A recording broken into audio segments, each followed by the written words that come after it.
Hello. The first message appeared while I was finalizing the venue details for our wedding. Hey handsome, missing you already. Amber's text lit up my screen, making me smile as I thought about how lucky I was to have found such an incredible woman. If only I'd known that at that exact moment, my fiancée was also sending nearly identical messages to Derek Thompson, her soulmate of 2 years, a man who thought he was dating a freelance photographer named Riley Anderson. I discovered the truth in the most mundane way possible.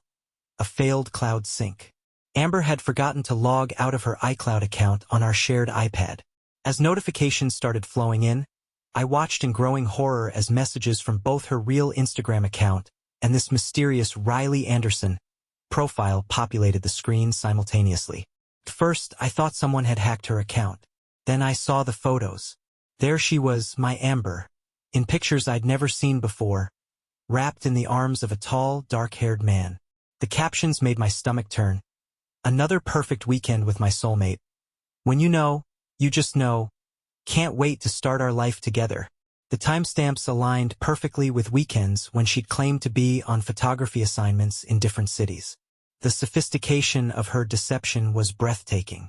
She maintained 2 completely separate social media presences, each telling a different love story. To our friends and family, she was the devoted fiancée, posting our engagement photos and wedding planning updates. To Derek and his circle, she was Riley, the free-spirited photographer who'd captured his heart at a gallery opening in Chicago. I spent the next 3 hours diving deeper into Riley's digital footprint. Amber had crafted an entire alternate identity, a website showcasing a carefully curated portfolio of stolen photographs, a LinkedIn profile documenting a fake career history, even a separate phone number that forwarded to her work phone. She'd been living a double life with the precision of a master spy. The most gut-wrenching part? Both relationships appeared equally genuine. In our photos, her smile reached her eyes just as it did in pictures with Derek. Her loving messages to both of us carried the same warmth, the same intimate knowledge of our individual hopes and fears. She'd somehow managed to be fully present in 2 relationships, making each of us feel like we were the center of her universe. That night, as Amber slept peacefully beside me, I lay awake, my mind racing through every weekend trip, every late-night emergency shoot, every networking event that had kept her away. How many moments of our relationship had been shared with Derek? How many times had she left my bed to call him? The thought of her body moving between us made me physically ill. But I wasn't about to confront her immediately. No, this level of betrayal deserved a response that would match its sophistication. As I watched her chest rise and fall in the darkness, I began formulating a plan that would bring both of her carefully constructed worlds crashing down around her. After all, if Amber could play 2 roles so perfectly, it was time for me to prove I could act too. The next week was an exercise in emotional endurance. I watched Amber move through our shared life with practiced ease, seamlessly switching between her roles. Every kiss felt like poison. Every "I love you" like a knife twisting deeper. But I matched her performance with one of my own, maintaining the facade of the excited groom-to-be while methodically gathering evidence. I hired a private investigator who confirmed my worst fears. Amber's deception went far beyond social media. She maintained a separate apartment in Derek's name, had a whole second wardrobe stashed there, and even kept a detailed calendar to ensure her stories never conflicted. The investigator's photos showed her transforming herself between identities, changing clothes in her car, switching between 2 distinct styles of makeup, even adjusting her mannerisms to match each persona. The depth of her manipulation became clearer with each discovery. She'd chosen Derek specifically because he traveled frequently for work, making it easier to maintain her charade. She'd deliberately scheduled our wedding for a time when his company would be sending him overseas, ensuring no conflicts. Even our engagement ring had a twin. She wore a similar but slightly different diamond when she was with him. But what truly broke me was finding her diaries. 2 separate journals, each telling a different love story. In one, she wrote about our future children, the house we'd build, the life we'd share. In the other, she detailed romantic fantasies about running away with Derek to start fresh. The entries alternated by date, showing how she seamlessly switched between these parallel narratives, never mixing up a single detail. "Baby, what do you think about these flower arrangements?" Amber asked one evening, showing me wedding Pinterest boards while her phone quietly buzzed with messages from Derek. I watched her glance at the notification, her face showing no reaction as she switched between conversations with practiced ease. She was discussing ceremony details with me while simultaneously planning a romantic getaway with him for the following month. That night, after she fell asleep, I found myself standing over our bed, watching her peaceful expression with a mixture of love and hatred that threatened to tear me apart. This woman who could lie so effortlessly, who could make both Derek and me feel like the only man in the world. How many others had there been? How many lives had she constructed and discarded? The final piece clicked into place when I discovered her hidden email account. There were messages to a therapist, discussing her addiction to parallel lives and her inability to choose between two men she claimed to truly love. She turned her own psychological struggles into a weapon, using them to justify her elaborate deceptions while never actually addressing the damage she was causing. I knew then that a simple confrontation wouldn't be enough. Amber didn't just need to be exposed. She needed to experience the same psychological devastation she'd inflicted on others. As I formulated my plan, I thought about how she'd meticulously constructed these separate worlds. It seemed only fitting that her downfall should come from those same careful constructions crumbling around her. With trembling hands, I began composing 2 emails, one to our wedding planner and another to Derek's sister, whom I'd managed to track down. The wheels were now in motion for what would become either my greatest triumph or my complete undoing. But at that point, I was too far gone to care about the consequences. When you've watched someone you love live 2 lives so perfectly, the only appropriate response is to make both those lives implode simultaneously. The hardest part wasn't executing my plan. It was maintaining my composure during what I knew would be our final weeks together.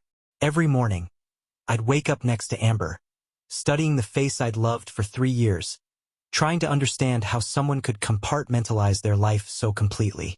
In quiet moments, I'd catch glimpses of what seemed like genuine emotion in her eyes, making me question everything I thought I knew about human connection. My mother noticed something was wrong during our weekly Sunday dinner. "Logan, honey, you seem distant," she said, pulling me aside while Amber charmed everyone in the living room with stories about our upcoming wedding. I watched from the kitchen as my fiancée expertly navigated conversations about our future, knowing she had similar discussions planned with Derek's family the following weekend. "Just wedding stress, Mom," I lied, the words tasting bitter in my mouth. The truth was, I was drowning in the weight of what I'd discovered about Amber's past.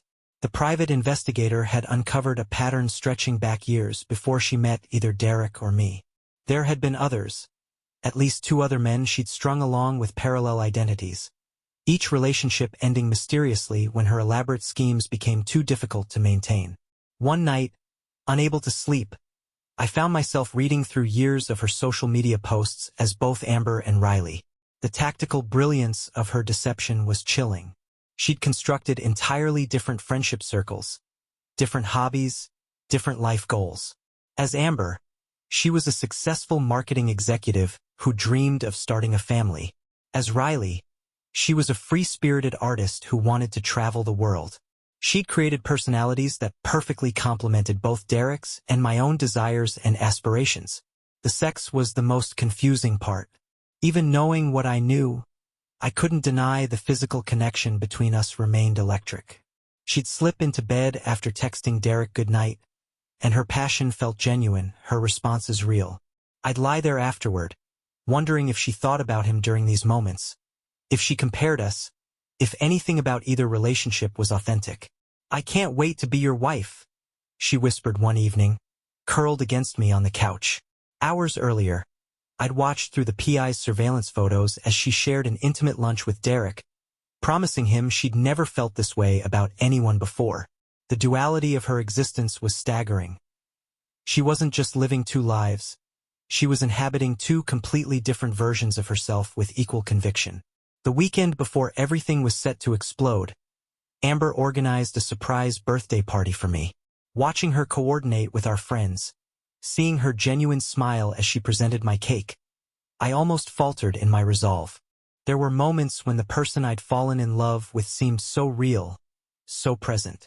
But then I'd catch her checking her second phone, hidden in her purse, and the rage would return, stronger than ever.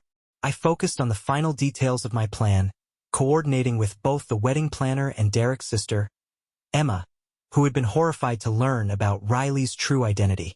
Emma had her own reasons for wanting to expose Amber. Apparently, she'd had suspicions about her brother's girlfriend for months but had never been able to prove anything concrete. The pieces were all in place. In less than a week, both of Amber's carefully constructed worlds would collide in a way she'd never see coming. As I watched her pack her bag for what she claimed was a final wedding planning trip, knowing she was actually meeting Derek, I felt a strange sense of calm settle over me. The time for doubt and emotional confusion was over. Now it was just a matter of watching the dominoes fall. The morning everything changed. I woke up feeling like a different person. The man who had once dreamed of building a life with Amber was gone, replaced by someone harder, someone who understood that love could be weaponized. As I watched her prepare for what she thought would be a normal day, I felt an almost anthropological fascination with her practiced deception. "I'll be back Sunday night, baby," she said, kissing me goodbye. Just final details with the wedding planner in Chicago. The lie rolled off her tongue with practiced ease, her eyes showing not even a flicker of guilt.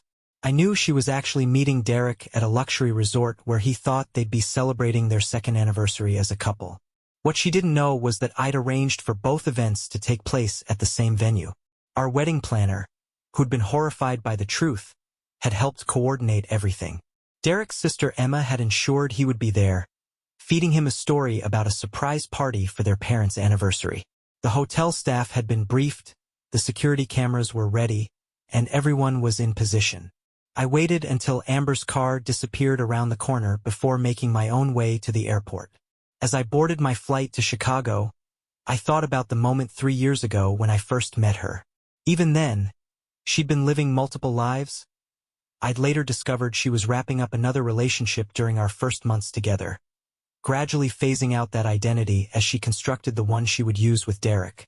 The text messages started arriving as planned during my flight. First, from the wedding planner, confirming Amber had arrived for our supposed venue walkthrough. Then from Emma, verifying Derek was in position, expecting to surprise his girlfriend, Riley, with an elaborate anniversary celebration. The timing had to be perfect. Both events were scheduled to collide in the hotel's grand ballroom at exactly 2 p.m. I arrived early, sequestering myself in the hotel's security office with Emma. Through the cameras, we watched Amber's elaborate dance between identities. She'd check in as herself for the wedding planning, then disappear into a bathroom to emerge as Riley, complete with a different outfit and subtle makeup changes. The precision of her transformation was almost admirable. "I can't believe she's done this to both of you," Emma whispered, her face pale as we watched her brother greet Riley with a passionate kiss in the lobby. An hour later, the same cameras captured Amber discussing flower arrangements with our wedding planner, her demeanor completely transformed. The duality of her performance was mesmerizing. Each version of herself seemed utterly genuine, completely present in that role. As 2 p.m. approached, I felt a strange sense of detachment, as if I was watching a movie rather than the culmination of my own relationship's implosion. The wedding planner was leading Amber toward the ballroom for what she believed would be a surprise meeting with a prestigious decorator. Simultaneously, Derek was eagerly following Emma's lead to the same location, expecting to surprise Riley with an anniversary celebration. My hands didn't shake as I texted the final signal. In the security feed, I watched both groups approach the ballroom doors from opposite ends of the hallway. Amber's face showed no sign of the approaching catastrophe. She was still perfectly maintained in her role as excited bride-to-be. In those final moments before everything exploded, I found myself wondering which version of her was real, or if there was anything genuine left in her at all. The doors opened, and time seemed to slow down. Through the monitors, I watched as Amber's two worlds collided in spectacular fashion. The look on her face as she saw Derek entering from the opposite door was something I'll never forget. It was the first genuine expression I'd seen from her in months. The silence in the ballroom lasted exactly 3 seconds before reality crashed in. I emerged from the side door, completing the triangle of deception that Amber had so carefully constructed.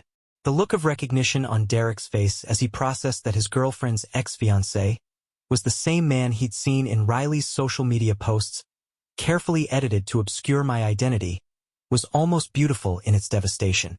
"Logan," Amber's voice cracked, her carefully maintained facade crumbling as she glanced between Derek and me. For the first time, I saw her true face, not the loving fiancé or the free-spirited photographer, but the frightened woman beneath both masks. She took a step backward, her designer heels clicking against the marble floor like a countdown. "Riley." Derek's confusion turned to understanding, then to rage as Emma stepped forward with her phone, projecting both of Amber's Instagram accounts side by side on the ballroom's presentation screen. The parallel lives played out in horrible synchronicity. Identical captions with different photos, mirror image love stories told through carefully curated moments. "I can explain," Amber started, but I cut her off by playing the video I'd compiled, screenshots of her therapy emails, surveillance photos of her transformations between identities, bank statements showing the dual lives she'd maintained. Each piece of evidence stripped away another layer of her elaborate deception until there was nothing left but the raw truth. The wedding planner had quietly ushered in our closest friends and family members, who watched in stunned silence as the woman they thought they knew disintegrated before their eyes. My mother's soft gasp of horror mixed with the angry murmurs from Derek's family, creating a symphony of betrayal that echoed through the ornate space. "Did any of it mean anything?" Derek demanded, his voice breaking. "Was anything real?" I found myself nodding in agreement with his questions, wondering the same thing. Amber's eyes darted between us, her skilled manipulations useless now that both audiences could see the full performance. "I loved you both," she whispered, tears smearing her perfect makeup. "I just couldn't choose. I needed both lives, both versions of myself. They were both real to me." Her honesty, finally unleashed, was more devastating than any of her lies had been. I stepped forward, maintaining the calm I'd cultivated over weeks of planning. "No, Amber. You didn't love either of us. You loved the thrill of the performance, the power of maintaining control over multiple narratives. We were just characters in the story you told yourself." The evidence continued to play behind her, years of calculated deception laid bare for everyone to see. I'd made sure to invite the partners of her previous victims, the ones I'd tracked down during my investigation. They stood at the back of the room, silent witnesses to the pattern they'd never fully understood until now. "You didn't just betray our love," I continued, my voice steady. "You betrayed yourself. Every genuine moment became currency in your game of emotional manipulation. And now, you get to experience what it feels like to lose everything at once, just like you planned to do to us eventually." As if on cue, her phone began buzzing with notifications. I timed the release perfectly. Both of her social media lives were being systematically exposed. Every carefully crafted post now had a corresponding reality check, every love declaration tagged with proof of its duplicate. Her professional network, which she'd kept strictly separated between her two identities, was imploding in real time. Derek walked out first, his sister following after shooting Amber a look of pure disgust. My mother stepped forward to return her engagement ring, not saying a word but conveying volumes in her disappointed gaze. One by one, the witnesses to her unmasking filed out, leaving Amber alone in the grand space that should have hosted celebrations for both of her fabricated lives. As I turned to leave, she called out one last time. "Logan, please. I need help." The tremor in her voice was real, perhaps the first genuine thing she'd expressed in years. I paused at the door, looking back at the woman I'd once thought I'd spend my life with. "The therapist you've been lying to for the past year?" I sent her the full story. "She's willing to see you tomorrow. That's the only help I'm offering." With that, I walked away, leaving her alone with the wreckage of her dual lives playing endlessly on the screen behind her. Months later, I heard through mutual friends that Amber had finally sought genuine psychological help, confronting the deeper issues that had driven her to create such elaborate deceptions. Derek had moved across the country, starting fresh just as I had. Sometimes, late at night, I still find myself scrolling through old photos, wondering if I should have seen the signs earlier. But then I remember that the greatest lie Amber told wasn't to Derek or me. It was to herself, believing she could build genuine love on a foundation of calculated falsehoods. Thank you for listening the story to the end. Write your thoughts about it in the comments and do not forget to subscribe. See you in the next videos. Bye.